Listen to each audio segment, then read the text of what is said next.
तुझी चिंता त्यासी सर्व आहे, नको खेद करू कोणत्या गोष्टीचा, पती लक्ष्मीचा जाणतसे, सकळ जीवांचा करीतो संभाळ, तूज मोकलील ऐसे नाही, जैसी स्थिती आहे तैसा परीर आहे, कवतुक तू पाहे संचिताचे, एका जनार्दनी भोग प्रारब्धाचा, हरी कृपे त्याचा नाश झाला,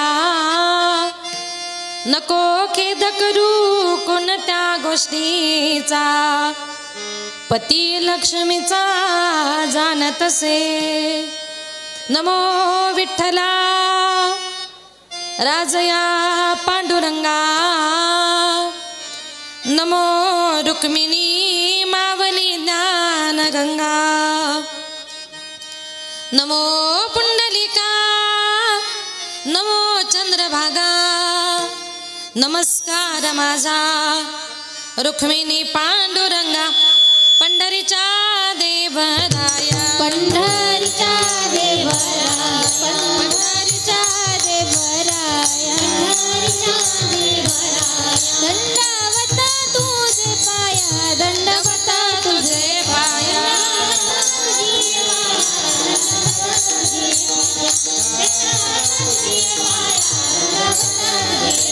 पंढरीचा देवराया, दंडवत तुझे पाया, दंडवत तुझे पाया, दंडवत तुझे पाया, राया, तुझे पाया, दंडवत तुझे पाया, पाया, दंडवत तुझे पाया, तुझे पाया, पाया, पंढरीच्या देवराया, दंडवत तुझे पाया, अलंकापुरी रम्य सिंहासनस्थं, पदं भोजते जस्फुरदिक् प्रदेशं, विधीन्द्रादिदेवाय सदा स्तूयमानं, समाधिसमूर्तिं भजे ज्ञानदेवं, नमो ज्ञानेश्वरा, नमो ज्ञानेश्वरा, नमो ज्ञानेश्वरा, नमो ज्ञानेश्वरा, नमो ज्ञानेश्वरा, नमो ज्ञानेश्वरा, नमो ज्ञानेश्वरा, नमो ज्ञानेश्वरा, नमो ज्ञानेश्वरा, नमो ज्ञानेश्वरा, नमो ज्ञानेश्वरा, नमो ज्ञानेश्वरा, नमो ज्ञानेश्वरा, नमो ज्ञानेश्वरा, नमो ज्ञानेश्वरा, नमो ज्ञानेश्वरा, निवृत्ती उदारा, सोपान देवा, सोपान देवा, निवृत्ती उदारा, सोपान देवा, सोपान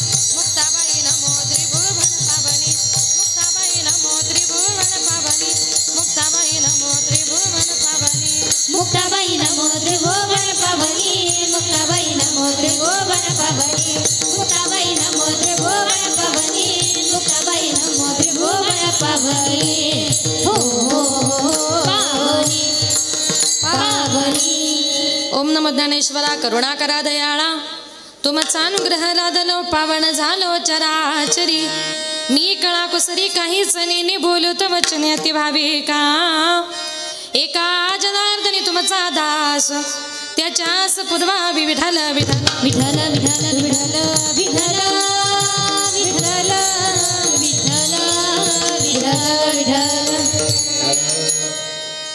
आवडीने भावे हरिनाम घेसी तुझी चिंता त्यासी सर्व आहे. अभंगाला सुरुवात करण्यापूर्वी थोडासा परिहार द्यायचा तो असा. आज या ठिकाणी कैलासवासी गंगा भागीरथी गीताबाई बाबूराव कातकाडे यांच्या प्रथम पुण्यस्मरणाच्या निमित्ताने आज या ठिकाणी जी काही कीर्तन रूपी सेवा आयोजित केली त्यांच्या पश्चामध्ये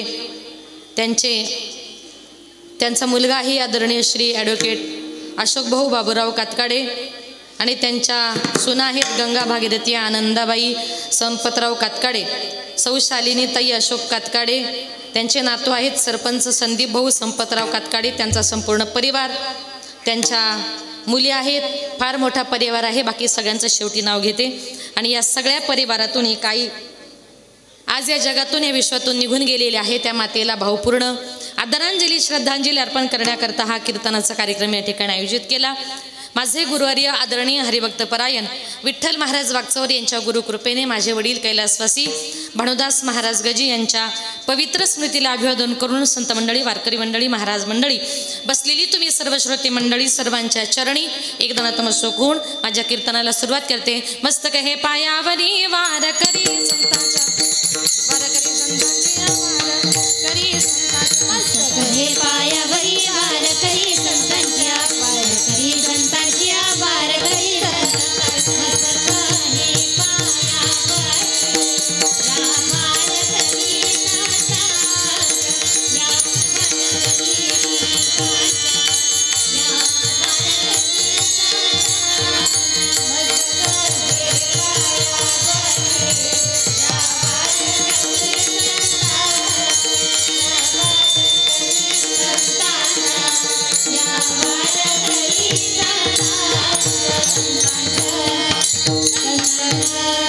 मस्तक हे पायावरी वारकरी संतांच्या या मस्तक हे पायावरी वारकरी संतांच्या प्रस्तुत प्राप्त प्रसंगी कीर्तन रूपी सेवेकरता निवडलेला अभंग पैठणच्या शांती ब्रह्मनाथ महाराजांचा 5 चरणाचा सर्वांच्या परिचयाचा गोड असा अभंग आजच्या या कीर्तन रूपी सेवेकरता निवडला. विठाल विठाल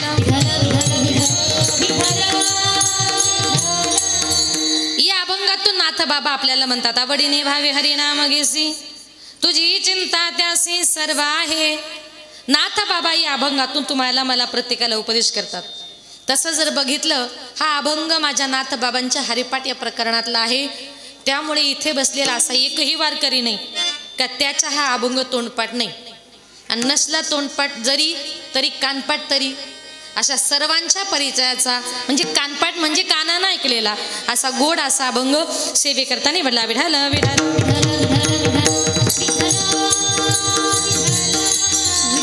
तरी अभंगातून नाथ बाबा म्हणतात आपण या मृत्यू लोकामध्ये हा देह घेऊन जन्माला आलो. इथे जन्माला आल्यानंतर या देहाने आपल्याला हा दुःखरूपी संसार करायचा नाही तर या देहाने आपल्याला काय करायचे तर त्याचं उत्तर आवडीने भावे हरिनाम घेसी. नाथ बाबा म्हणतात भगवान परमात्म्याचं चिंतन या देहाने करायचंय पण चिंतन करत असताना वरवर करायचं नाही. कीर्तनकार कीर्तनात म्हटले टाळ्या वाजवा म्हणून टाळ्या वाजवायच्या आणि विठ्ठल विठ्ठल म्हणायचं असं नाही. म्हणजे कीर्तनकार माझ्याकडे बघतायत म्हणून विठ्ठल विठ्ठल म्हणायचं. काही काही लोकांना 2 तास किती सांगितलं टाळ्या वाजवा विठ्ठल विठ्ठल म्हणा पण ते अजिबात विठ्ठलाचं नाव घेत खुशाल नाही म्हटले. घेतलं पाहिजे. संत महात्मे म्हणतात आवडीने भावे हरिनाम घेसी. आपल्याला आवडीने त्या भगवान परमात्म्याचं चिंतन करायचंय. वरवर करू नका अंतरात्म्यातून करा. अंतरात्म्यातून केलेलं चिंतन हे भगवान परमात्म्यापर्यंत जाऊन पोचतं. म्हणून आता जीवनामध्ये प्रत्येकाच्या जीवनामध्ये आवड महत्वाची असते. बघा महिला मंडळ आपण जर एखाद्या साडीच्या दुकानात गेल्याबरोबर बघता क्षणीच एखादी साडी आपल्या मनामध्ये भरते पण आपलं मन भरतं का नाही. ती साडी आवडते पण आपण अजून 5-10 साड्या दाखवायला सांगतो. आता दुसरी आवडली तिसरी आवडली पण पहिली जी आवडली तीच घेतो की नाही का तर सगळ्यात जास्त कुठली आवडलेली असते? पहिली. म्हणून आवडीने, जशी साडी आवडीने आपण आणतो, आवडीने घालतो, जेवण करताना सुद्धा एखाद्या माणसाला भूक लागली आणि त्याच्या आवडीची जर भाजी केली, तो म्हणतो अरे वा, आज माझ्या आवडीची भाजी केली. आवडीची भाजी म्हटल्यानंतर त्या दिवशी तो काय करतो माहितीये? ही एक भाकर खाण्याऐवजी तो अर्धीच भाकर खातो. खातो की नाही? नाही. मग किती खाता? 2 तरी खातो. का? भाजी आवडली म्हणून आपण पुन्हा पुन्हा म्हणतो भाजी खूप छान झाली, अजून थोडी द्या, अजून थोडी द्या. चवी चवी घेऊ घास, ब्रह्मरस आवडी, आणि तुका म्हणे गोड लागे, तो मागे रसना. म्हणजे संत महात्मे म्हणतात आवडली म्हणून पुन्हा पुन्हा भाजी घेतो, आवडीने खातो. तसं भगवान परमात्म्याची चिंतनाची सुद्धा काय लागली पाहिजे? आवड लागली पाहिजे. हरिपाठाला गेलं पाहिजे, कीर्तनाला गेलं पाहिजे, मी भजनाला गेलं पाहिजे, ही तुम्हाला आवड लागली पाहिजे. आणि म्हणून आणि दुसरी गोष्ट म्हणजे भावे. संत महात्मे म्हणतात देवाचं चिंतन करायचे, पण करताना कसं करायचंय? अतिशय शुद्ध भावाने. मनातला भाव हा भगवान परमात्म्याकरता सगळ्यात महत्वाचा आहे. तुम्ही देवाला काय देता, यापेक्षा किती प्रेमानं देता, किती भावाने देता, त्याच्या पाठीमागचं प्रेम हा माझा भगवान परमात्मा बघत असतो. म्हणजे एखादा सण आला, उत्सव आला, तर आपण त्या दिवशी पुरणपोळी, भजे, कुरडया मस्तपैकी असं 5 पक्वान्नाचं छान भोजन बनवतो. पुरण वाटायला घेतलं की लहान मुलं मधीच येतात. कोण पुरणच खातं, कोण गुळच खातं. आई काय म्हणते, बाळा देवाला नैवेद्य दाखवल्याशिवाय माणसांनी खायचा नसतो. पण तुकोबाराय म्हणतात भगवान परमात्म्याला देताना तो उष्टाय का, थोडाय का, याचा माझा देव विचार करत नाही, तर त्याच्या पाठीमागचं माझा भगवान परमात्मा प्रेम बघत असतो. न म्हणे उच्चिष्ट अथवा थोडे, न म्हणे उच्चिष्ट अथवा थोडे, न म्हणे उच्चिष्ट अथवा थोडे, न म्हणे उच्चिष्ट अथवा थोडे, न म्हणे उच्चिष्ट अथवा थोडे, न म्हणे उच्चिष्ट अथवा थोडे, न म्हणे उच्चिष्ट अथवा थोडे, न म्हणे उच्चिष्ट अथवा थोडे, तुका म्हणे भक्ती पुढे, न म्हणे उच्चिष्ट अथवा थोडे, तुका म्हणे भक्ती पुढे, तुका म्हणे भक्ती पुढे. तोर प्रेमाचा भुकेला, तोर प्रेमाचा भुकेला, तुका म्हणे भक्ती पुढे, म्हणे उच्चिष्ट अथवा थोडे, तुका म्हणे भक्ती, तुका म्हणे भक्ती पुढे. थोर प्रेमाचा भुकेला, थोर प्रेमाचा भुकेला,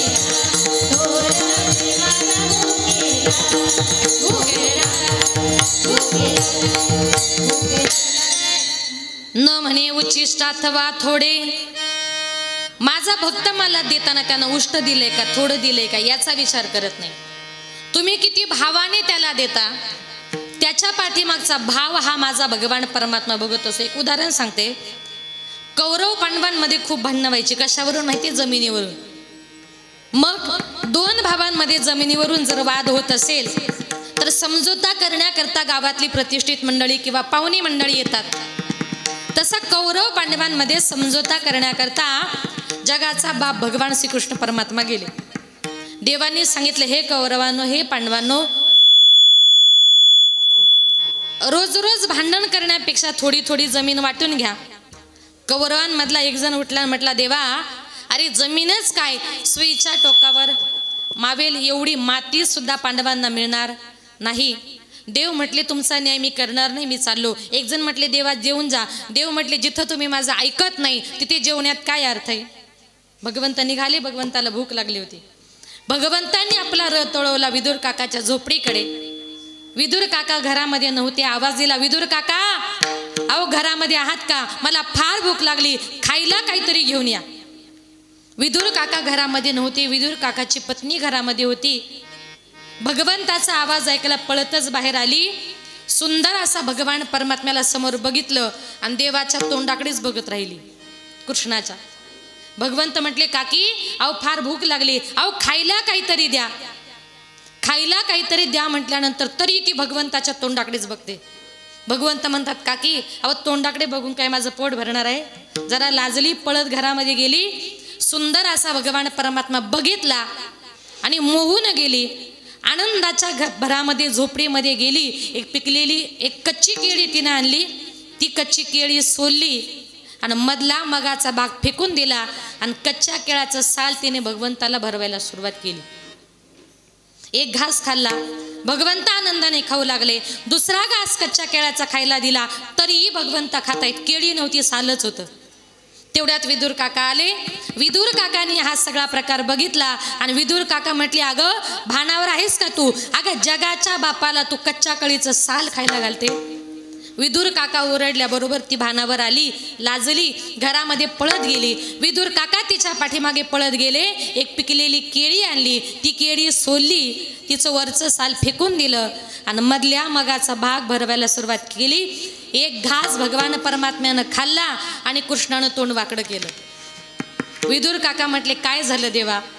भगवान कृष्ण म्हटले, खरं सांगू का काका, कच्च्या केळाच्या सालामध्ये जे प्रेम होतं, कच्च्या केळाच्या सालामध्ये जी भक्ती होती, ती पिकलेल्या केळाच्या मगामध्ये नाही. थोडक्यात काय, माझा भक्त मला काय देतो यापेक्षा किती प्रेमानं देतो, किती भक्तीने देतो, ती पाठीमागची भक्ती हा माझा भगवान परमात्मा बघत असतो. म्हणून तुकोबाऱ्या म्हणतात, माझे नाथ बाबा म्हणतात, तुम्हाला भगवान परमात्म्याचं चिंतन करायचंय. कसं करा? आवडीने. अभंगाचे प्रथम चरण. आवडीने भावे, आवडीने भावे, आवडीने भावे हरी नाम घ्यायची. आवडीने भावे, आवडीने भावे, आवडीने भावे हरी नाम घ्यायची. आवडीने भावे हरी नाम घेसी, आवडीने भावे हरी नाम घेसी, आवडीने भावे हरी नाम घेसी. आवडीने भावे,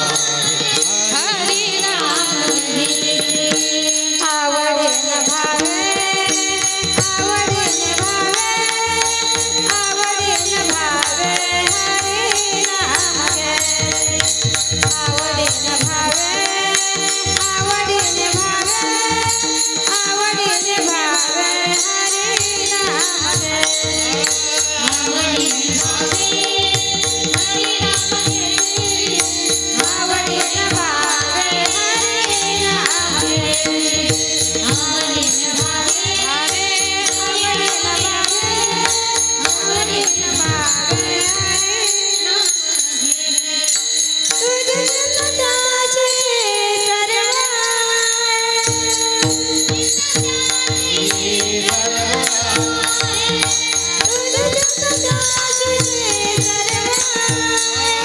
तुझे जगताचे नको खेद करू, नको खेद करू, नको खेद करू कोणाच्या गोष्टीचा. नको खेद करू, नको खेद करू, नको खेद करू कोणाच्या गोष्टीचा. नको खेद करू, नको खेद करू कोणाच्या गोष्टीचा. नको खेद करू, नको खेद करू, नको खेद करू कोणाच्या गोष्टीचा.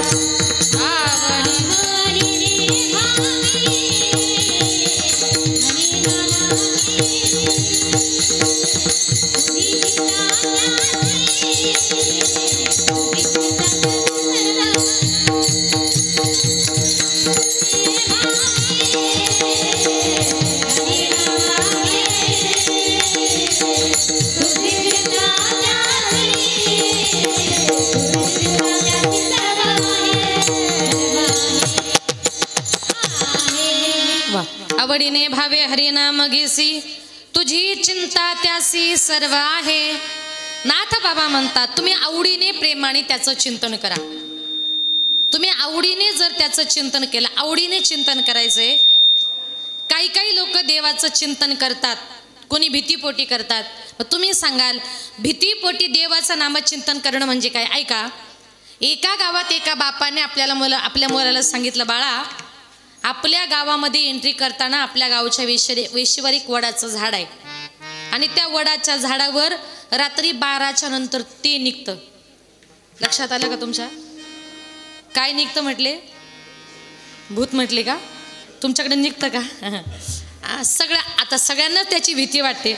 बापाने सांगितलं बाळा रात्री 12च्या नंतर त्या झाडावर म्हटले ते निघतं. आता तो मुलगा त्या झाडाजवळ आला की त्याच्या मनामध्ये यायचं की या झाडावर रात्री 12च्या नंतर भूत निघतं. एक दिवस गंमत अशी झाली, तो कुठेतरी बाहेर गावी गेला होता. त्याला यायला रात्रीचे 11:30 वाजले होते. त्याच्या लक्षामध्ये आलं की आज 100% त्याची माझी भेट होणार.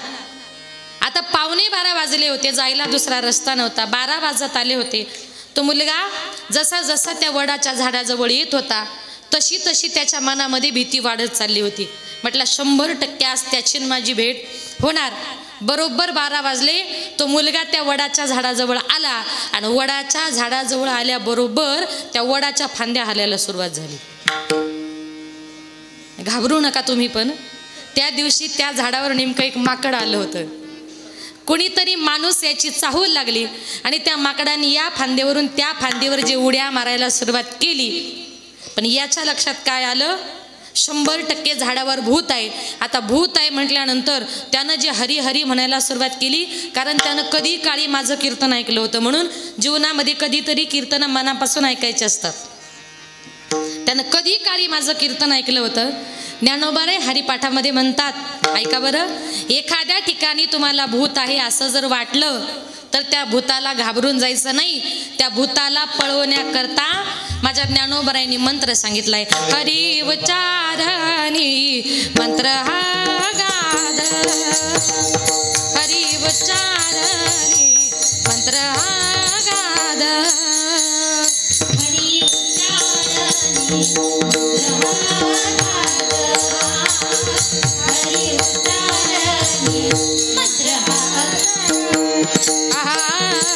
हरी उच्चारणी मंत्र हा गाद, हरी उच्चारणी मंत्र हा गाद,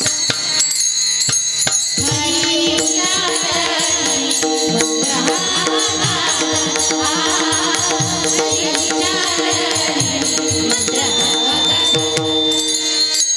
हरी उच्चारणी मंत्र हरी उच्चारणी मंत्र हा गाद, हरी उच्चारणी मंत्र हा गाद, पळे भूत पादा ते हरी मुखे म्हणा, हरी मुखे म्हणा, हरी मुखे म्हणा, हरी मुखे म्हणा. हरी उच्चारणी मंत्र हरी उच्चारणी मंत्र पळे भूत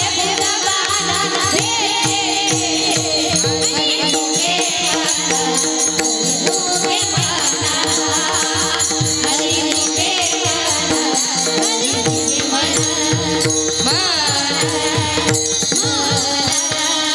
बघा, त्या भूताला पळवण्याकरता ज्ञानोबरायांनी हरिपाठामध्ये मंत्र सांगितला. हरी उच्चारणी मंत्र हा अगाध, पळे भूत बाधा बेने तेथे. त्यानं कीर्तन ऐकलं होतं, त्याला भूत आहे असं समजल्यानंतर त्यानं जे हरी हरी हरी हरी म्हणायला सुरुवात केली. हरी कुठपर्यंत? घरी येईपर्यंत. घरात गेला, त्याचा हरी संपला. आता मला सांगा, त्या झाडावर भूत आहे असं वाटल्यानंतर त्यानं जे हरीचं चिंतन केलं ते आवडीने केलं, भावाने केलं की भीतीने केलं? भीतीने. याला म्हणतात भयाने किंवा भीतीने नामचिंतन करणं. नाथ बाबा म्हणतात भयाने भीतीने नामचिंतन करूच नका. कसं करा? आवडीने भावे. मग आपण आवडीने भावाने जर त्याचं चिंतन केलं तर तुझी चिंता त्यासी सर्व आहे. आपली चिंता करणारा माझा भगवान परमात्मा वरती बसलाय. तुम्ही चिंता कशाचीच करायची नाही, तुम्ही फक्त त्याचं चिंतन करायचं. तुम्ही चिंतन केलं की तुमची सगळी चिंता तो बाजूला केल्याशिवाय राहणार नाही. कारण का? प्रत्येकाच्या जीवनामध्ये 2 गोष्टी येतात. एक येते चिंता आणि दुसरी येते चिता. फरक बिंदू मात्र आहे. एकावर टिंब दिला त्याचा अर्थ चिंता झाला, दुसऱ्यावरचा टिंब काढला त्याचा अर्थ चिता असा झाला. जी मेल्यानंतर जळते तिला चिता म्हणतात आणि जी जिवंतपणी पावली जाळते तिला चिंता असं म्हणतात. जीवनामध्ये एकदाची चिता परवडली पण चिंता नको. एका सुभाषितकाराने गोड वर्णन केले. चिंता से घटे चतुर्य, दुःख से घटे शरीर, पाप से घटे लक्ष्मी, कह गए दास कबीर. कबीर महाराज म्हणतात चिंतेमुळे माणसाची चतुराई घटते. किती हुशार मनुष्य असू द्या, त्याच्या जीवनामध्ये चिंता जर असेल ना तर त्याची हुशारी कमी होते. दुसरं, दुःख से घटे शरीर. काही काही लोक म्हणतात आमच्या घरामध्ये खायची प्यायची कशाचीच कमी नाही हो, पण आमच्या मुलांची तब्येत होत नाही का, तर त्याच्या जीवनामध्ये काहीतरी दुःख आहे. दुःख से घटे शरीर, पाप से घटे लक्ष्मी. ज्या दिवशी काही काही लोक म्हणतात ताई पूर्वी आमच्याकडे फार पैसा होता पण आता आमच्या हातात पैसा टिकत नाही का, तुम्ही लक्षात घ्या आपलं कुठेतरी पाप वाढत चाललंय. आणि ज्या दिवशी पाप वाढतं ना त्या दिवशी लक्ष्मी दारातून आपोआप निघून जात असते. पाप से घटे लक्ष्मी. हे मी सांगत नाही, कह गए दास कबीर. ही संतांची वाणी. संतांची वाणी जीवनामध्ये कधीच खोटी ठरत नाही. म्हणून तुझी चिंता त्यासी सर्व आहे. म्हणून भगवान परमात्म्याला ओळखायचंय ना त्याच्याकरता वर्म नावाची गोष्ट महत्वाची. वर्म चुकलं की दुःख भोगावं लागतं. एक सुंदर उदाहरण सांगते बघा. एका गावात एका मुलाचं नवीन लग्न झालं. नवीन लग्न झाल्यानंतर तो आपल्या सासूरवाडीला निघाला. आईने सांगितलं बाळा तुला दिवसातून 4-5 वेळा जेवायची सवय आहे. बऱ्याच लोकांना सवय असते तासाला ते जेवतात पण चांगलं नाही असं. आता आईने सांगितलं बघा मुलगा कितीही जरी मोठा झाला लग्न जरी झालं तरी आईला तो लहान वाटतो की नाही मातानं, याला म्हणतात लेकुराचे हित. मग तो मुलगा निघाला. आईनं सांगितलं बाळा तुला दिवसातून 4-5 वेळा जेवायची सवय आहे आणि सासूरवाडीला असं सारखं सारखं जेवता येणार नाही. मग खिशामध्ये भूक लागल्यानंतर काहीतरी घेऊन जा. म्हणून त्या आईनं आपल्या मुलाच्या खिशामध्ये असे 2 खिसे भरून भेळीतल्या लाह्या म्हणतात ना ते लाह्या किंवा मुरमुरे असे 2 खिशा भरून दिले आणि जावई निघाला सासूरवाडीला. आता रस्त्याने निघाल्यानंतर सासूरवाडीला सकाळी निघाला. एक 10च्या सुमारास जाऊन पोहोचला. आता त्याला वाटलं गेल्याबरोबर जेवण मागायचं तरी कसं, आणि जर गेल्याबरोबर म्हटलं जेवायला वाढा तर सासूबाई सांगेल जावई जरा लहापटत दिसतो. काय करावं म्हटलं खिशात लाह्या आहे. सासरी बुवा समोर गप्पा मारायला बसले. आता याला खायच्या होत्या लाह्या. त्यानं डोकं लावलं. म्हटलं सासरी बुवा मी सकाळी लवकर निघालो होतो, प्रवास करून फार कंटाळा आलाय, मला फक्त एक 15 मिनिटं आराम करायचा आहे, तुम्ही 15 मिनिटाकरता बाहेर जा, याला खायच्या होत्या लाह्या. आता सासरी बुवा घराच्या बाहेर गेले. त्यानं दार लावलं पण गडबडीमध्ये तो कडीच लावायला विसरला आणि त्याला वाटलं कुणीतरी यायच्या अगोदर लाह्या संपल्या पाहिजे. म्हणून त्यानं दोन्ही खिशामध्ये हात घातला. 2 मूठ भरून लाह्या काढल्या आणि तोंडामध्ये घातल्या. आता मला सांगा 2 मूठ लाह्या जर तोंडामध्ये घातल्या त्या चावता येतील का? आणि नसेल माझ्यावर विश्वास तर घरी जाऊन दुपारी प्रयोग करा बघा. आता 2 मूठ लाह्या तोंडामध्ये घातल्या आणि तेवढ्यात त्याच्या मोठ्या मेहुण्याला समजलं आपले दाजी आले. तो मेहुणा जसा पळत आला दार ढकलून म्हटला दाजी कधी आलात, बरे आहात का, आमची ताई कशी आहे. मेहुण्याचा आवाज ऐकला त्यानं गरकन तोंड फिरवून मान खाली घातली, कारण बोललो तर लाह्या बाहेर येतील. आता त्या मेहुण्याला वाटलं दाजींना काही राग तर नाही आला, म्हणून तोही असा फिरला आणि खाली वाकून बघतो तर काय आपल्या दाजींचं तोंड कशाने तरी सुजलेलं. पळतच गेला. म्हटलं आई बाबा अहो आपल्या दाजींचं तोंड कशाने तरी सुजलं. सासरा म्हटला 2च मिनिटं झाले बाहेर गेलो काहीच नव्हतं. झालं तरी काय, वैद्य बोलवला, अनेक प्रकारचे इंजेक्शन दिले, फरक पडत नाही. सगळे उपाय करून थकले. सासूबाई म्हटली इतक्या वर्षानं जावई आपल्या घरी आला आणि त्यात हे काय होऊन बसले, इंजेक्शन देऊ फरक पडत नाही. सासूबाई म्हटली आपण घरगुती गावठी उपाय करू. म्हणे काय बघा पूर्वीच्या काळी अंगावर जर सूज आली तर ते वाळूने किंवा विटेने शेकवायचे. सासूबाई म्हटली असं करा यांना वाळूचा विटेचा फरक पडणार नाही, सूज इतकी डेंजर आहे. 2 उलटण्या चुलीमध्ये तापायला घाला. 2 उलटल्या चांगल्या चरचरीत तापवल्या. 2ही उलटण्या याच्या गालावर ठेवल्या. आता तुम्ही जावई लोक बोला हा सासूरवाडीला किती त्रास झाला तरी चालेल पण सासूरवाडीला आपली इज्जत जाऊ द्यायची बघा कशी. सगळेच नाही म्हटली. इज्जतीसाठी अक्षरशः सगळे चटके सहन केले पण तोंड काही उघडलं नाही. आता सासूबाई म्हटली इंजेक्शन देऊन फरक पडत नाही, चटके देऊन फरक पडत नाही, सगळे उपाय करून थकले. आणि तेवढ्यात त्याचा सगळ्यात छोटा मेहुणा गेला होता शाळेत. त्या दिवशी गुरुजींनी नेमकं शाळेमध्ये शिकवलं, एखाद्या माणसाची दातखिळ जर बसली आणि एखादा मनुष्य तोंड उघडत नसेल तर त्याचं नाक दाबायचं, मनुष्य आपोआप तोंड उघडतो. तो मुलगा शाळेतून घरी आला, बघतो तर काय, घरासमोर सगळी गर्दी जमलेली. काय झाले कोणी सांगत नाही. गर्दीतून पुढे गेला आणि त्याला एकच समजलं, आपले दाजी काय तोंड उघडत नाही. गर्दीतून पुढे गेल्याबरोबर त्याने आपल्या दाजींचं असं नाक दाबून धरलं.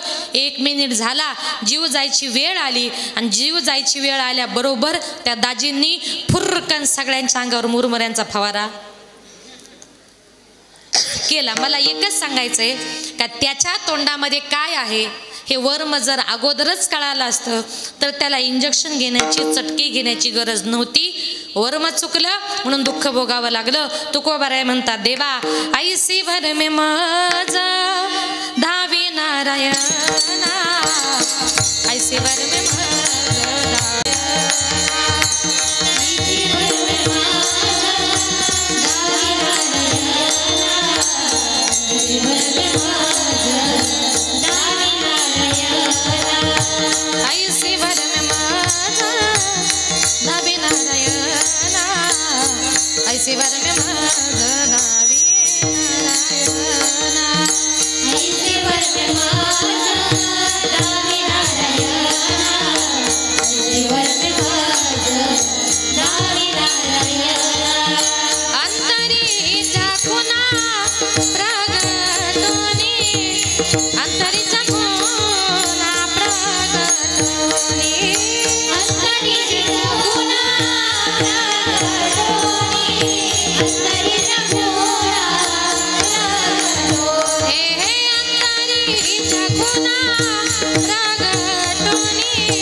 देवा असं वर्म सांगा, जे वर्म आमच्याकडून कधी चुकता कामा नये.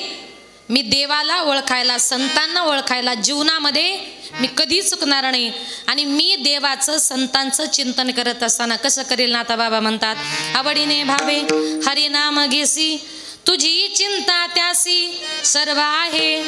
आणि म्हणून माझे नाथ बाबा म्हणतात की आपण हा देह घेऊन या मृत्यू लोकामध्ये जन्माला आलोय. इथे जन्माला आल्यानंतर या देहाने आपल्याला फक्त भगवान परमात्म्याचं नामचिंतन करायचंय. हा देह केवळ त्याचं भजन पूजन नामचिंतन करण्याकरता दिलाय. आणि नाथ बाबा म्हणतात, जी लोक जन्माला येऊन कधी भगवान परमात्म्याचं चिंतन करत नाही, हरिपाठ नाही, काकडा नाही, भजन नाही, कीर्तन नाही, त्या लोकांचा जन्माला येऊन काय फायदा हो. माझ्या नाथ बाबांनी म्हटले, भक्तिविना पशु कशासी वाढला, सटविने नेला कैसा नाही, सटविने नेला कैसा नाही, सटविने नेला कैसा नाही. भक्ती विना पशु कशासी वाढला. अरे तुम्हाला जर देवाचं चिंतन करायचं नाही तर त्या माणसाला माझ्या नाथ बाबांनी पशुची उपमा दिली. तुमच्यापेक्षा कुत्रे मांजर बरे हो. काय कारण का, त्यांना देवधर्म कळत नाही. पशु काय पाप पुण्य नेनती, उत्तम मध्यम भोग भोगीती. त्यांना पाप पुण्य कळत नाही, पाप पुण्य कळतं ते माणसाला. आणि मग तुला जर देवाचं ज्ञान नाही कोठे, आणि कहे ज्ञान नाही कोठे, आणि कहे ज्ञान, नाही कोठे, आणि कहे ज्ञान. यात देई घडी देवाचे भजन,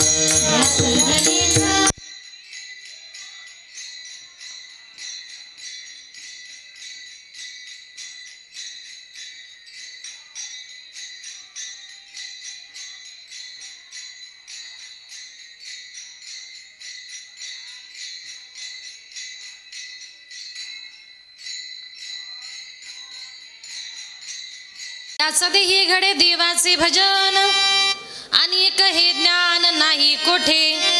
भगवान परमात्म्याचं भजन पूजन चिंतन करण्याची कला ही भगवान परमात्म्यानं फक्त माणसाला दिलेली आहे. म्हणून या देहाने जन्माला आल्यानंतर आपल्या मुलांवर सुद्धा उत्तम प्रकारे संस्कार करा. आज काळ कुठे चालला, माणसं कुठे चालली, आपली मुलं कुठं चालली आपल्याला कळत नाही. पूर्वीच्या काळचे संस्कार बघा. पूर्वीच्या काळी आईबाप माळकरी असतील तर मुलांना सुद्धा 5वी बारशालाच लोक माळ घालायची. पण आता आपलीच मुलं आपलं ऐकत नाही. अरे जिजाऊ मासाहेबांनी सुद्धा छत्रपती शिवाजी राजांवर गर्भामध्ये असताना संस्कार केले होते. इतके उत्तम संस्कार केले होते की आया बहिणींची अब्रू लुटत असताना आया बहिणींचा रक्षण करणारा माझा छत्रपती शिवाजी राजा या महाराष्ट्रामध्ये जन्माला आला.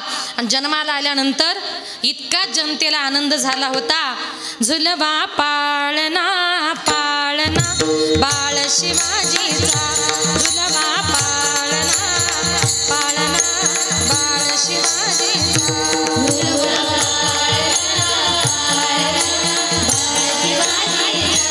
झुलवा पाळणा पाळणा बाळ शिवाजीचा, झुलवा पाळणा पाळणा बाळ शिवाजीचा. झुलवा पाळणा पाळणा बाळ शिवाजीचा, झुलवा पाळणा बाळ शिवाजीचा. चंद्र जसा हा इंद्र शोभतो पुत्राची जाऊचा, चंद्र जसा हा इंद्र शोभतो पुत्राची जाऊचा. पाळणा बाळ शिवाजीचा, झुलवा पाळणा पाळणा बाळ शिवाजीचा, झुलवा पाळणा पाळणा बाळ शिवाजीचा, झुलवा पाळणा बाळ शिवाजीचा. गाणी पीठ लावून बाळा काजळ घाला डोळा, उंची अंगण घालून त्याच्या पायी घुंगर वाळा. गाणी पीठ लावून बाळा काजळ घाला डोळा, उंची अंगण घालून त्याच्या पायी घुंगर वाळा. गाणी पीठ लावून बाळा काजळ घाला डोळा, उंची अंगण घालून त्याच्या पायी घुंगर वाळा. राजस रूपडा डोई टोपडा पावन सुख गोप, निंबल नवतरा लवकर दुष्ट लागल बाळा. कौसल्याचा राम जसा लाल यशोदेचा, झुलवा पाळणा बाळ शिवाजीचा, झुलवा पाळणा पाळणा बाळ शिवाजीचा, झुलवा पाळणा पाळणा बाळ शिवाजीचा, झुलवा पाळणा पाळणा बाळ शिवाजीचा. आहा जो जो रे बाळा जो जो रे, जो जो रे बाळा जो जो रे. जाग रे बाळा जाग रे, जाग रे बाळा जाग रे, जो जो रे बाळा जो जो रे, जो जो रे बाळा जो जो रे, जो जो रे बाळा जो जो. छत्रपती शिवाजी महाराज की.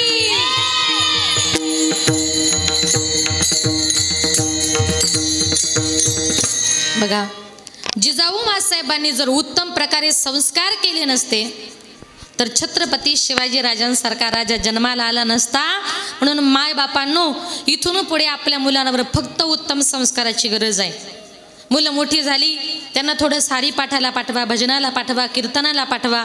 इकडे जर गेली ना तरच तुमच्या मुलांचा उद्धार होईल, अन्यथा आपली मुलं कुठल्या मार्गाला जातील हे आपण सांगू शकत नाही. म्हणून नाथ बाबा म्हणतात तुम्ही तुमच्या मुलांना हरिपाठाला कीर्तनाला पाठवा, मग तुझी चिंता त्यासी सर्व आहे.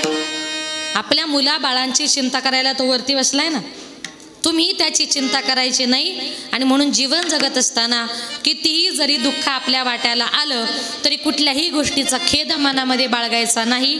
अभंगाचे नको खेद करू कोणत्या गोष्टीचा, नको खेद करू कोणत्या गोष्टीचा, नको खेद करू कोणत्या गोष्टीचा,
नको खेद करू कोणत्या गोष्टीचा, पती लक्ष्मीचा जाणत असे.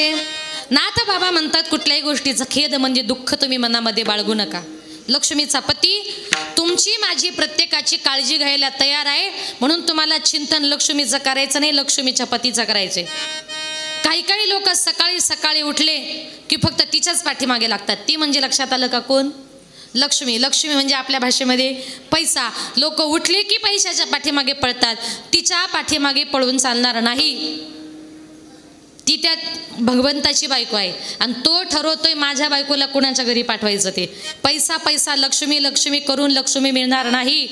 तुम्हाला जर लक्ष्मी मिळवायचं असेल तर त्या अगोदर तुम्हाला नारायणाचं, भगवान परमात्म्याचं चिंतन करावं लागेल.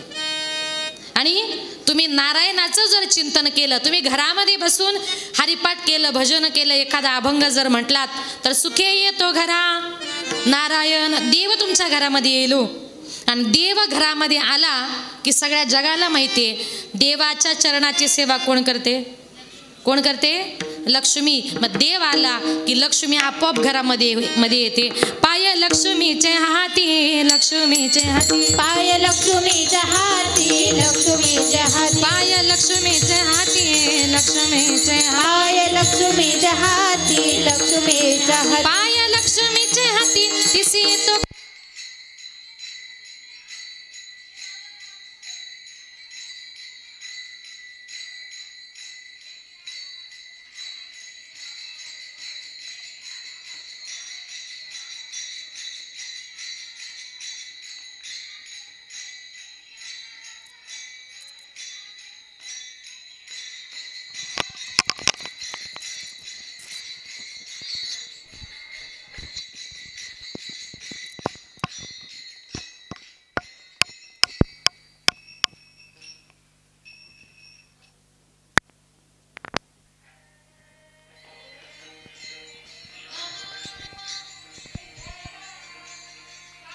लक्ष्मीचे हाती तिसे येतो का कुलती. देव घरामध्ये आला की लक्ष्मी आपोआप घरामध्ये आल्याशिवाय राहणार नाही. म्हणून लक्षात आलं का, उद्यापासून सकाळी उठल्याबरोबर पैशाच्या पाठीमागे पळायचं नाही. उठल्याबरोबर पहिले हात देवाला जोडायचे. काय, देवाला हात जोडायचे. जे काम करायचंय त्यात भगवंताला सांगा, देवाला सांगा, देवा या कामाकरता निघालोय, संध्याकाळी घरी येईपर्यंत ते काम पार पडण्याची जबाबदारी तुझी. आणि देवावर जर भार घालून कामाला निघालात ना, तुमचं काम पूर्ण झाल्याशिवाय राहणार नाही. आणि काम पूर्ण झालं की लक्ष्मी आपोआप घरामध्ये आल्याशिवाय राहणार नाही. म्हणून तुकोबाराय म्हणतात, तुझी नाथ बाबा म्हणतात, तू चिंता करायची नाही, नको खेद करू कोणत्या गोष्टीचा. पती लक्ष्मीचा जाणतसे. जीवनामध्ये आपण फक्त याला त्याला माझं माझं म्हणतो. जिवंतपणे लोक म्हणतात, बायको माझी, मुलं माझी, आई माझी, बाप माझा, सगळ्या जगदुनियेला माझं माझं म्हणतो. पण कुठपर्यंत, जोपर्यंत संकट नाही येत तोपर्यंत. ज्या दिवशी जीवनामध्ये काहीतरी संकट येतं ना, एक माया नावाची गोष्ट अशी आहे, त्या मायेपोटी मनुष्य माझं माझं म्हणतोय, पण कुणीच कुणाचं नाही. एक सुंदर उदाहरण सांगते बघा. एका गावामध्ये एक साधू महाराज आले. ते सत्संग घ्यायचे, तरुण मुलांची योग साधना वगैरे घ्यायचे. एक तरुण मुलगा त्या महाराजांकडे गेला आणि सांगितलं, महाराज मी तुमच्या योग साधनेला सत्संगाला रोज येईल, पण मी माझ्या घरी अर्धा तास लवकर जाईल. महाराजांनी सांगितलं, असं का? त्याने सांगितलं, महाराज माझ्या घरी माझी बायको आणि माझी आई वडील, मी घरी गेल्याशिवाय अजिबात जेवत नाही. महाराज म्हटले, तुझा काहीतरी गैरसमज आहे. अरे या जगामध्ये कुणीच उपाशी राहत नाही. बायकोही नवऱ्याला असंच म्हणते, तुम्ही आल्याशिवाय मी जेवत नाही, आणि ती दिवसभर काही ना काहीतरी खात असते. बघा, आता महाराजांनी सांगितलं, बाबा तुझा गैरसमज आहे. तो म्हटला, नाही महाराज, परीक्षा घ्यायची का? म्हटली, घ्या परीक्षा. महाराजांनी सांगितलं, बघ आपल्या योग साधनेमध्ये एक योग साधना अशी आहे का, ती योग साधना केल्यानंतर काही काळ माणसाचा श्वास बंद होतो आणि अक्षरशः माणूस बेशुद्ध पडतो. तू घरी जा, उद्या सकाळी उठला की तो ती योग साधना कर. तू बेशुद्ध पडला का मी तुझ्या घरातल्या लोकांची परीक्षा घेतो. ठीक आहे म्हटला. तो मुलगा घरी गेला, सकाळी सकाळी उठला आणि त्याने अंथरुणामध्येच योग साधना करायला सुरुवात केली. योग साधना करता करता अचानक तो त्या साधनेमध्ये गेला, त्याचा श्वास बंद झाला. बायको आली, म्हटली, अहो उठा ना, आंघोळ करा, नाश्ता करा, जरा चहा घ्या. नवरा हालत नाही, बोलत नाही. तिच्या लक्षामध्ये आलं, असं नाकाजवळ बोट नेलं, श्वास नाही. पोट बघितलं, हालत नाही. म्हटली, 100% नवऱ्याला हार्ट अटॅक आला आणि माझा नवरा गेला. घड्याळ बघितलं तर फक्त सकाळचे 9 वाजले होते. दृष्टांत सांगते बरं, सकाळचे 9 वाजले होते. म्हटली, आता फक्त सकाळचे 9 वाजलेत, आता नवरा तर गेलाय. पाहुण्यांना फोन करता करता 11-12 वाजतील. पाहुणे येता येता 1-2 वाजतील. याची मौत नेता नेता 3-4 वाजतील. बरं, तिकडून आल्यानंतर नवरा मेला, मग जेवता सुद्धा येणार नाही. म्हटली, दिवसभर कोण उपाशी राहील? मस्तपैकी पोहे वगैरे बनवून खाल्ले, दूध वगैरे पिलं, असं फुल पोट भरलं. रूममध्ये गेली, जे रडायला लागली, माझ्या अगोदर कसे काय गेले? सगळ्यांना सकाळी सकाळी उपाशीच ठेवून गे. आता ही उपाशी होती. सासू सासऱ्यांना आवाज गेला, पळत आले. काय झालं? म्हणे, अहो योग साधना करता करता तुमचा मुलगा गेला. अचानक काय झालं? म्हटले, इतक्या दिवस मुलगा चांगला होता. आई बाप तिथून उठले, त्या साधू महाराजांकडे गेले आणि सांगितलं, महाराज अहो इतक्या दिवस आमचा मुलगा चांगला होता, हो तुमच्या नादाला लागला आणि आमचा मुलगा गेला. काही करा, आमच्या मुलाला जिवंत करून द्या. साधू महाराज म्हटले, आत्तापर्यंत मेलेला मनुष्य कधी जिवंत करता येतो का? त्यानं सांगितलं, काही करा, तुमच्यामुळे आमचा मुलगा गेला, आम्हाला फक्त आमचा मुलगा जिवंत करून पाहिजे. साधू महाराज म्हटले, ठीक आहे, पुढे चला, मी येतो. साधू महाराज आले, सगळी नातेवाईक मंडळी आली. साधू महाराज आल्याबरोबर सगळ्यांनी वाको नमस्कार केला. महाराज उभे राहिले आणि महाराजांनी सांगितलं, माझ्यामुळे तुमचा मुलगा गेला, मी तुमच्या मुलाला जिवंत करून देतो, पण एका अटीवर. म्हणे, कुठली? महाराजांनी सांगितलं, माझ्या हातामध्ये हा अमृताचा प्याला आहे. बसलेल्यांपैकी जो हे अमृत घेईल तो मरेल आणि तुमचा मुलगा जिवंत होईल. आता बसलेल्या नातेवाईकांपैकी कुणाला गरज आहे? कुणीच अमृताचा प्याला घ्यायला तयार नाही.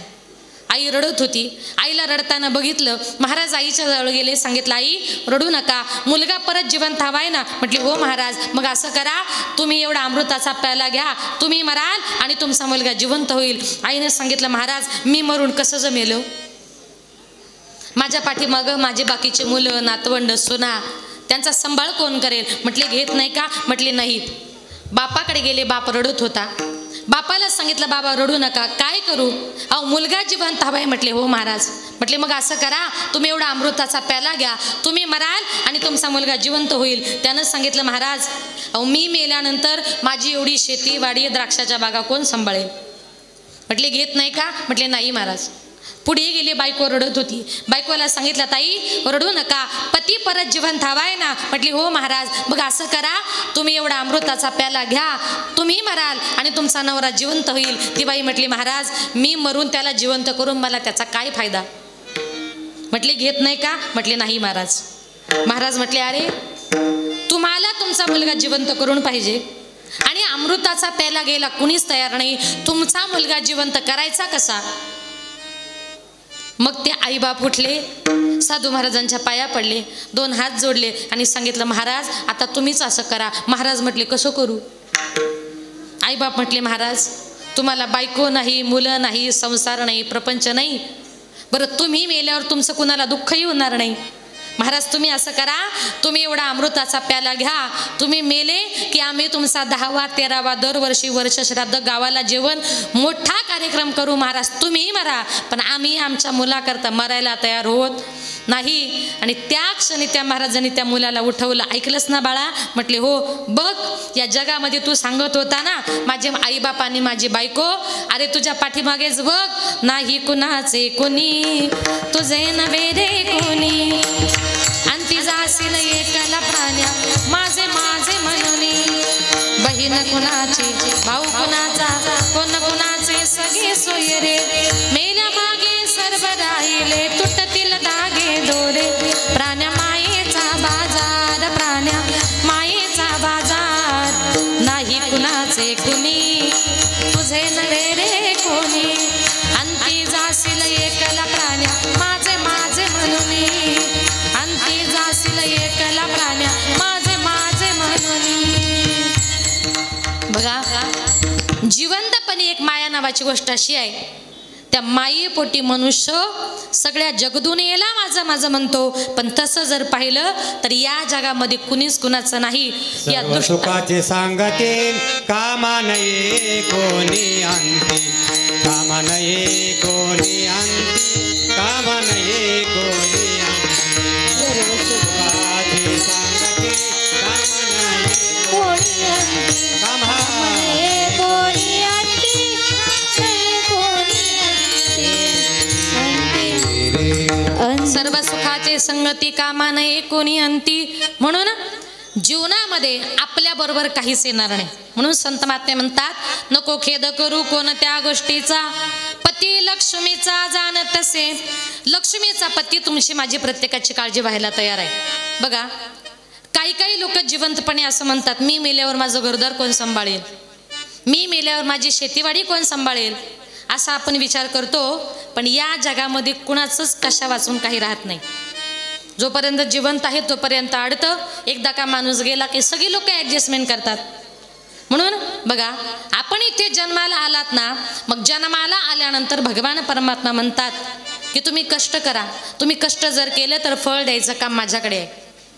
मग भक्त सुद्धा म्हणतात देवा आम्ही सुद्धा कष्ट करणार आहोत, कष्ट करता करता तुझं नामचिंतन करणार आहोत, पण ही संसारूपी भवसागर आम्हाला काय करायचं आहे, पार करायचं आहे.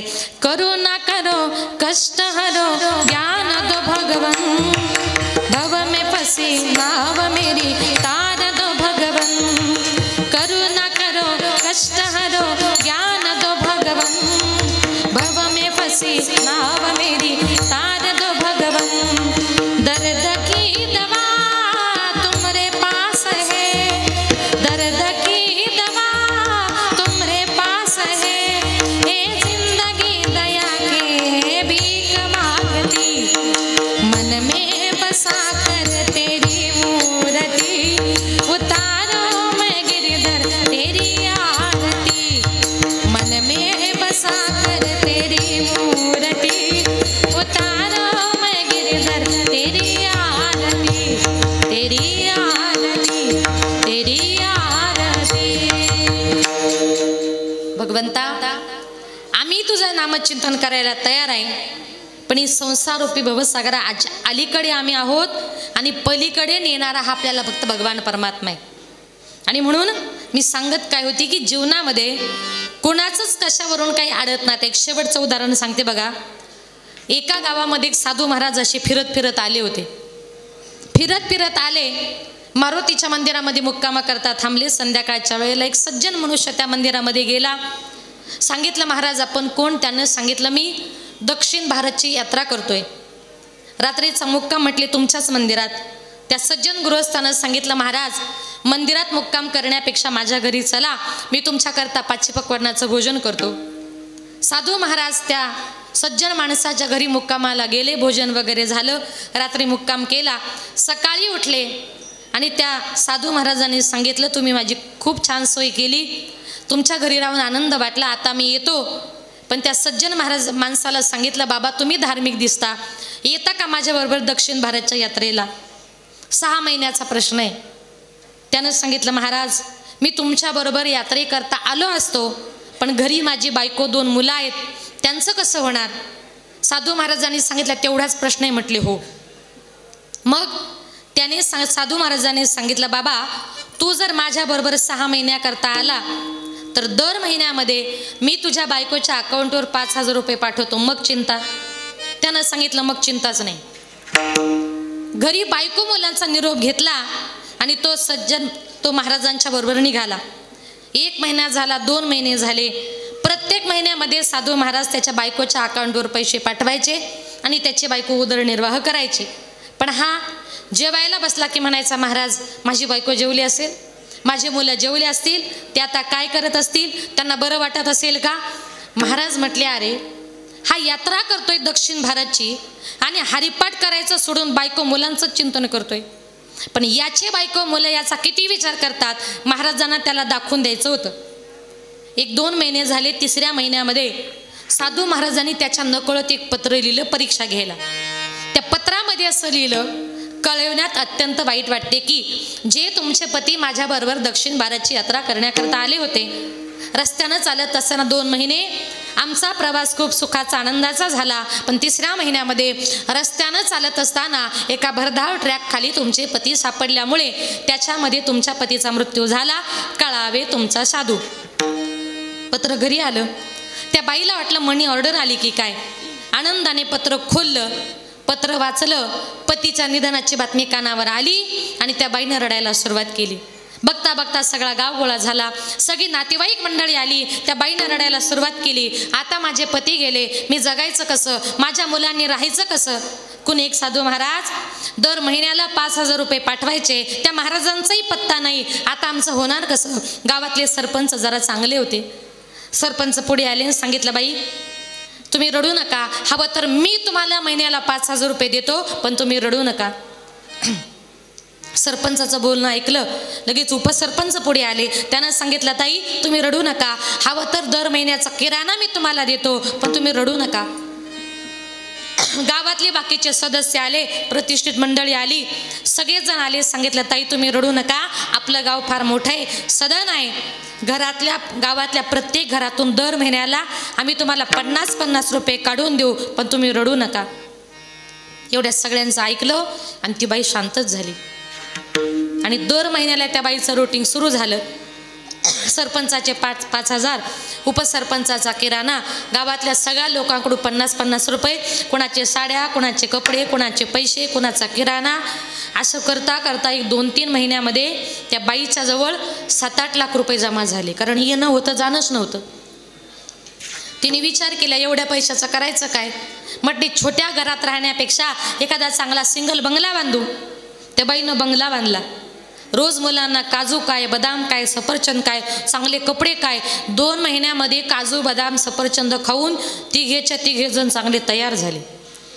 आणि तो तिकडे चिंता करत होता, माझे बायको मुलं काय खात असतील, त्याला काय माहीत काजू बदाम खाता येते. असं करता करता 6 महिने झाले. दक्षिण भारतची त्याची यात्रा पूर्ण झाली. यात्रा पूर्ण झाली, परत आले. शेजारच्या गावामध्ये मुक्कामाला थांबले. त्यानं सांगितलं, महाराज आत्ताच आमच्या गावात चला ना. महाराजांनी सांगितलं, असं रात्री बेरात्री गावात जाणं बरं नाही. अरे 6 महिने थांबलास, एका रात्रीने काय होणार आहे? मग रात्री 2-2:30 वाजता त्यानं महाराजांना झोपेमध्ये बघितलं.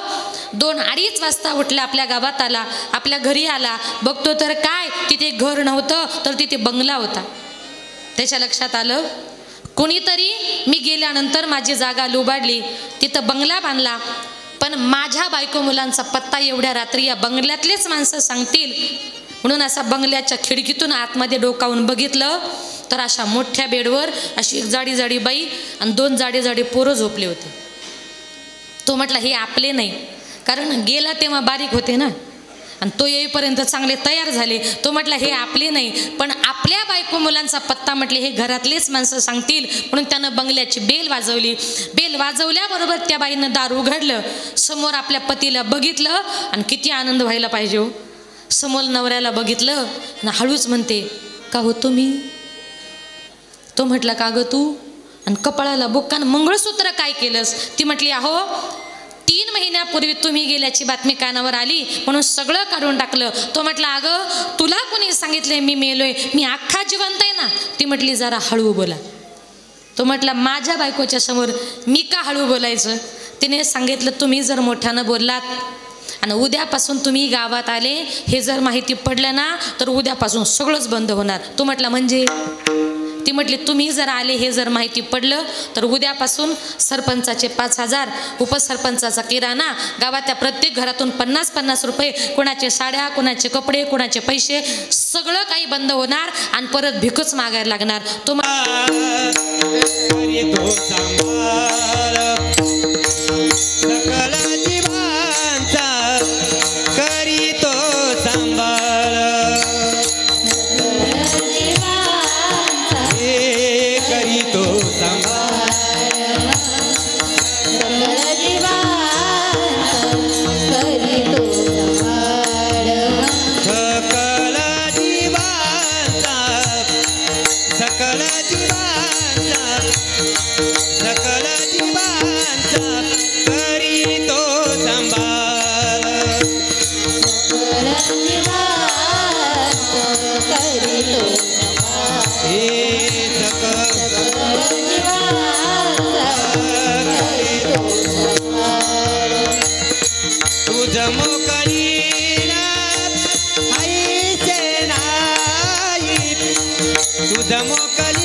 सकळ जीवांचा करीतो संभाळ, तूज मोकलीला ऐसे नाही. मग अशी दृष्टांत सांगितला ना, नाथ बाबा म्हणतात आपल्या सगळ्यांचा संभाळ करणारा भगवान परमात्मा आहे, आणि आपण जर त्याचं चिंतन केलं तर तो आपलं सगळं काही सांभाळल्याशिवाय राहत नाही. म्हणून तुकोबाराय म्हणतात भगवान परमात्म्याने आपल्याला जेवढं दिलंय ना त्याच्यामध्ये तुम्ही समाधान माना. अभंगाचे 4 जैसी स्थिती आहे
पदसने ने ग रे सा हा हा पदसने ने ग रे सा सने ग ने ग पा ग प द प द सा सा सा सा प ग ने ने सा हा हा सा सा सा प ग ने ने सा सा सा सा प ग ने ने सा हा हा ने ग ग ग ने ग ग ने ग ग ने ग ने ग सरे ने सरे ने सरे ने सरे ने सरे पदसने ग ने ग रे सा ग ग ग रे सा पदसने ग ने ग रे सा कमत कत पाए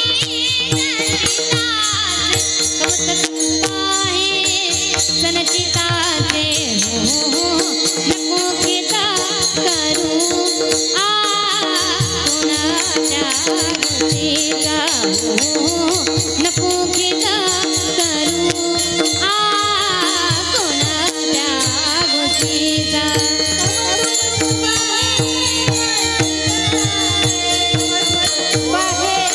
संचिताचे कौतुक तुप कौतुक आहे संचिताचे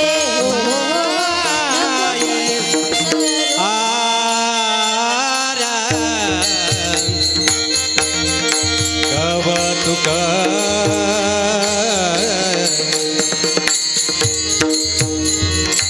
कौतुक तो पाये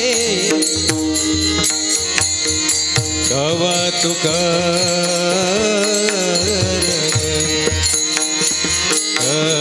कौतुक तो पाये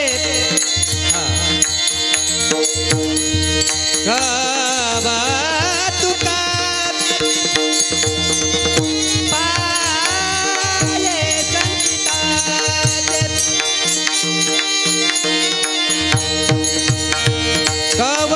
कौतुक पाये पाये पाये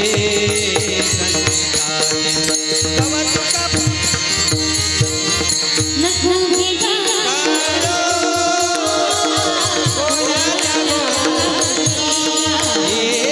नको केला कर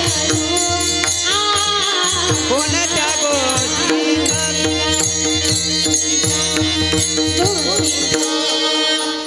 जैशी स्थिती आहे तैशा परीर आहे कौतुक तूप आहे संचिताचे ज्याप्रमाणे भगवान परमात्म्याने दिले जसं दिले तसं राहा कारण का तर एका जनार्दनी भोग प्रारब्धाचा हरी कृपे त्याचा नाश झाला तो आपल्या प्रारब्धाचा भोग आहे आणि एखाद्याच्या जीवनामध्ये दुःख जर येत असेल तर हरी कृपेने त्याचा नाश झाल्याशिवाय राहणार नाही म्हणून सगळं काही या जगामध्ये भगवान परमात्म्याच्या हातामध्ये आहे आले देवाजी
हरी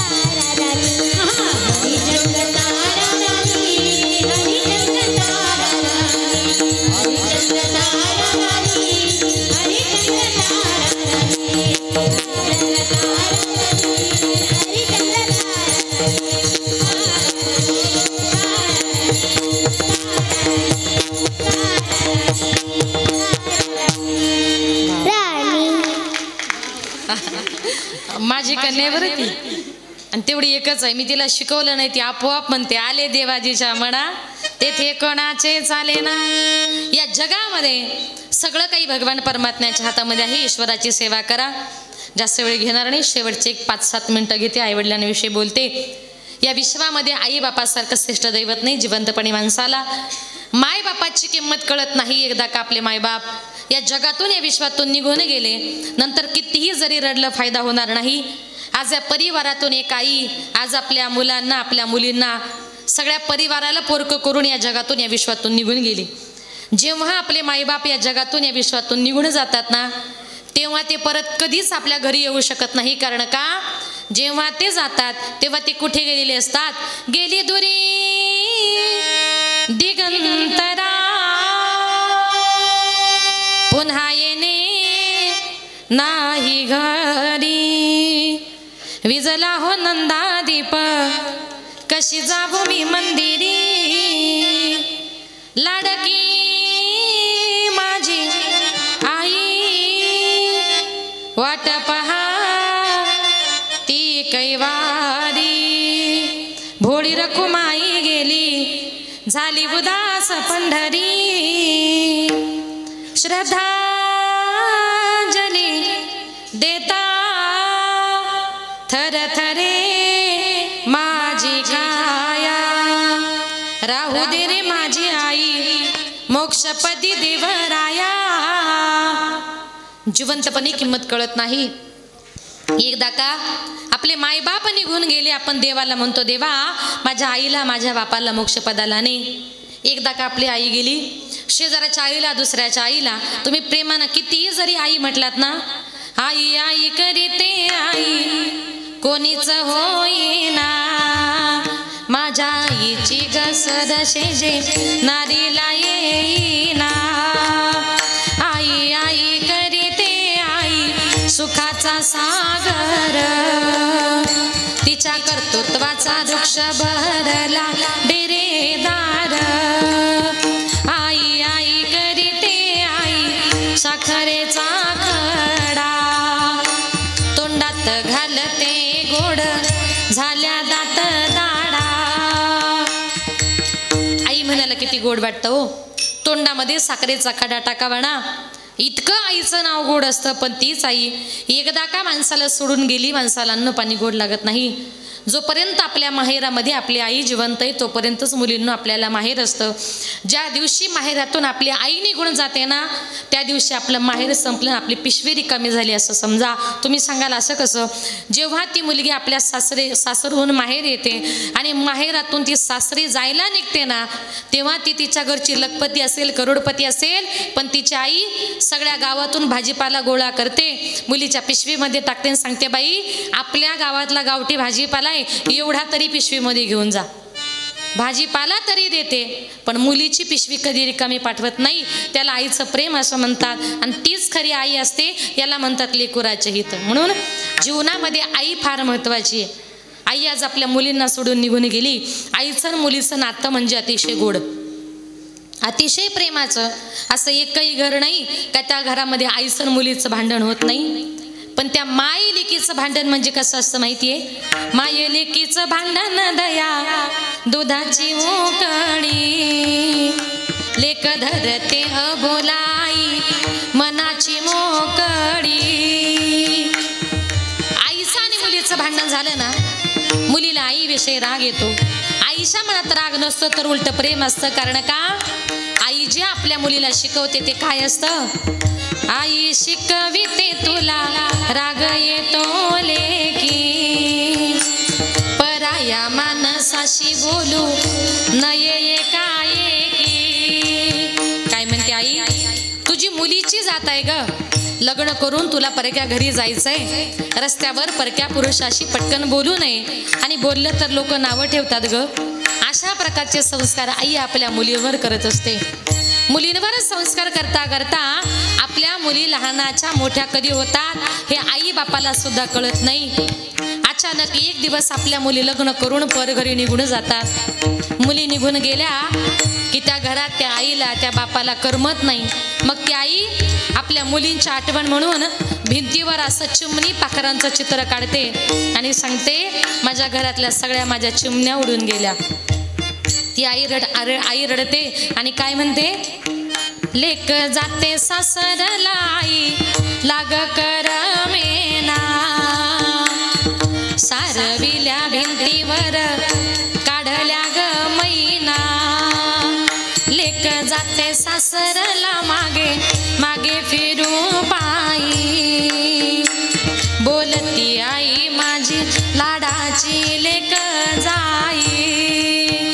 लेक जाते सासरला माय लेकी पडे गळा, कस कोरड्या नदीला पाणी येत खळा खळा.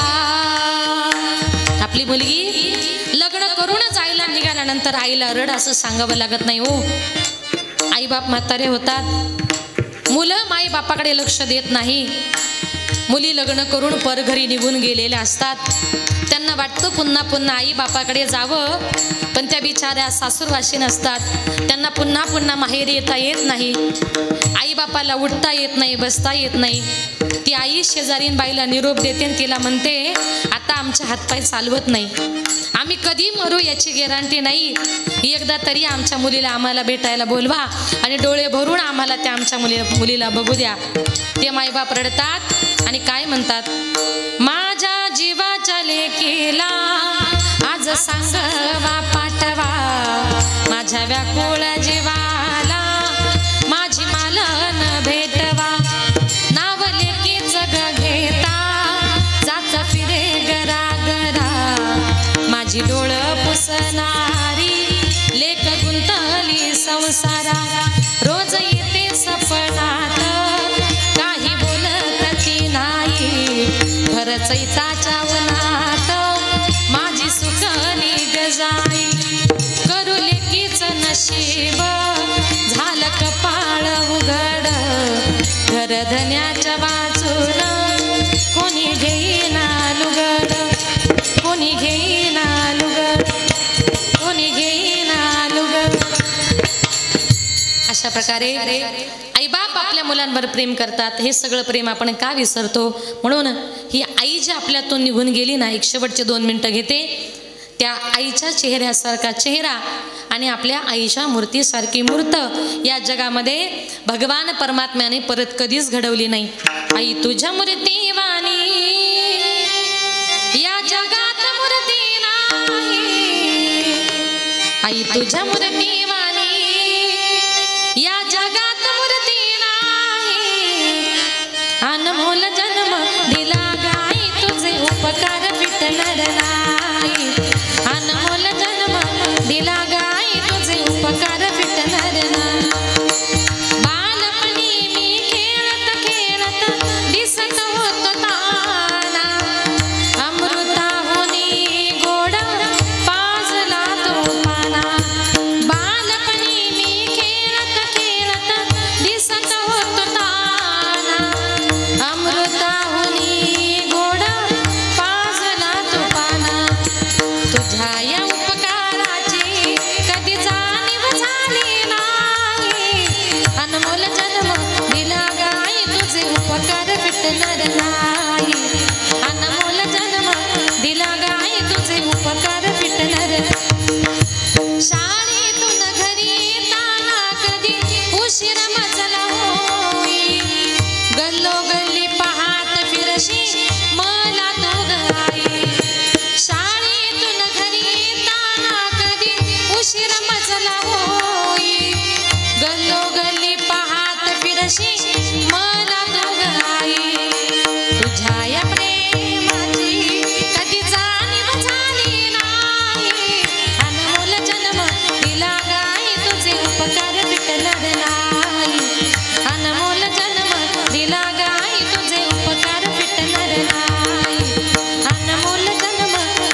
विठोबा रखुमाई जय जय विठोबा रखुमाई विठोबा रखुमाई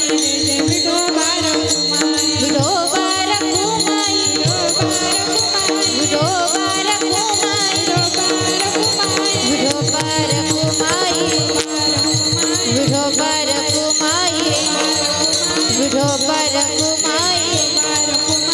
विठोबा रखुमाई विठोबा रखुमाई विठोबा रखुमाई विठोबा रखुमाई विठोबा विठोबा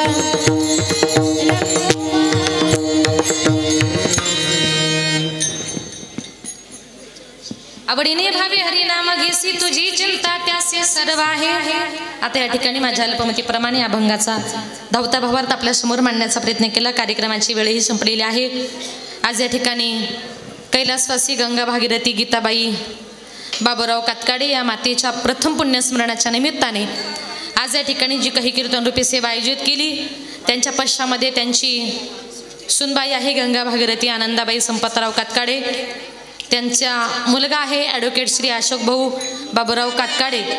त्यांचे नातू आहेत आदरणीय श्री संदीप भाऊ संपतराव कातकाडे, ते सरपंच आहेत. त्यांच्या सुना आहेत सौ शालिनीताई अशोक कातकाडे. त्यांच्या नातसुना आहेत, त्यांच्या मुली आहेत सौभाग्यवती बाबाबाई शंकरराव फड, सौभाग्यवती चंद्रभागाबाई वसंतराव वनवे आणि लताताई एकनाथ गीते, सौ सरलाताई भीमराव बोडके. त्यांचा संपूर्ण नातू पुतण्या जावई खूप मोठा असा हा परिवार आहे. आणि या सगळ्या परिवारातून एक आई आज या जगातून या विश्वातून निघून गेली. अतिशय कष्टाचं मुलाचं जीवन त्या मातेनं जगलं, आपल्या मुलांवर उत्तम प्रकारे संस्कार केले आणि आज भगवान परमात्मा त्यांना आपल्यातून घेऊन गेला. ईश्वर त्यांच्या आत्म्याला चिरशांती देव. माझ्या वतीने माझ्या संपूर्ण महाराष्ट्र वारकरी संप्रदायाच्या वतीने गडबड करू नका. आईंना भावपूर्ण आदरांजली श्रद्धांजली या ठिकाणी अर्पण करते. 2 मिनटं गडबड करू नका, 2 मिनटं गडबड करू नका. आणि आज या ठिकाणी संपूर्ण कातकळी परिवाराच्या वतीने ही सेवा माझ्याकडे आलेली आहे. त्यांच्या परिवाराचं मनपूर्वक मी या ठिकाणी आभार मानते. आणि या कीर्तनाकरता ज्यांनी 2 तास गोड अशी मृदुंगाची सेवा दिली त्या महाराष्ट्रातील एक नामवंत महिला मृदुंगाचार्य, महाराष्ट्रामध्ये महिलांमध्ये ज्यांचं 1 नंबरला नाव आहे अशा यशोदाताई साळुंके नाशिकवरून या ठिकाणी आल्या. गोड अशी मृदुंगाची सेवा दिली. यशोदाताईंचं या ठिकाणी मनपूर्वक आभार मानते. ज्यांनी गोड असं गायनाचं काम केलं ते माझ्या विद्यार्थिनी युवा कीर्तनकार भूमिताई पाटील, युवा कीर्तनकार श्रावणीताई आव्हाड, युवा कीर्तनकार आरतीताई मेमाने. इकडे आमच्या आदरणीय ताई नाव काय वाघताई, त्या मला वाटतं सुकेण्याच्याच आहेत, कावणाईच आहेत का. सुंदर असं गायन त्यांनी केलं. आमच्या आदरणीय बाबा नाव काय महाराजांचं, भाऊसाहेब महाराज बोडके, तुम्ही बोडके बाबा पडवळ सर, सुंदर हार्मोनियम तुम्ही वाजवतात आणि आज या ठिकाणी गोड असं गायन केलं. आपल्या सर्वांचं मनपूर्वक आभार. पाठीमागे ज्या विद्यार्थिनी आहेत त्या माझ्या ध्येयपूर्ती संतमुक्ताई मुलींचे वारकरी शिक्षण संस्था, वडूनवघर तालुका भिवंडी जिल्हा ठाणे. भिवंडी ठाण्यावरून आम्ही सकाळी सगळ्याजणी आलेलो आहोत. त्याच्यामध्ये आमच्या सगळ्या विद्यार्थिनी असतील, त्यामध्ये आमची शिवानी असेल, नंदिनी असेल, सगळ्यात छोटी आहे ती माझी कन्या ध्येया, इकडे सुप्रिया आहे, वैष्णवी, स्मृती, भक्ती आणि विनेकरी आमचे महाराज, आमचे आदरणीय सानप महाराज सोनगिरीचे, आपल्या प्रकाश महाराज हिंगणवेड्याचे अतिशय गोड कीर्तनामध्ये नाचतात. त्यांनी म्हणजे हा वारकरी संप्रदायाचा वसा घेतलाय. कुठलंही कीर्तन असू द्या, छान विना घेतात, नाचू कीर्तनाच्या रंगी ज्ञानदीप लाव जगी. आज बऱ्याच वर्षानंतर महाराजांची आमची भेट झाली, आनंद वाटला. चोपदार या ठिकाणी आहेत, खेरवाडीचे कोटमगावचे हे 2 चोपदार आहेत.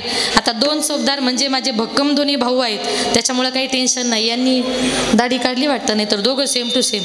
कोटमगाव म्हणजे माझं माहेरच, आणि बऱ्याच वर्षापूर्वी त्यांनी माहेर म्हणजे असं मानतात मला. बायकांना वाटलं काय झालं माहेर, म्हणजे माझे मानलेले ते भाऊ आहेत. भाऊ 2 पाठीशी आहे म्हटल्यानंतर मला चिंता नाही.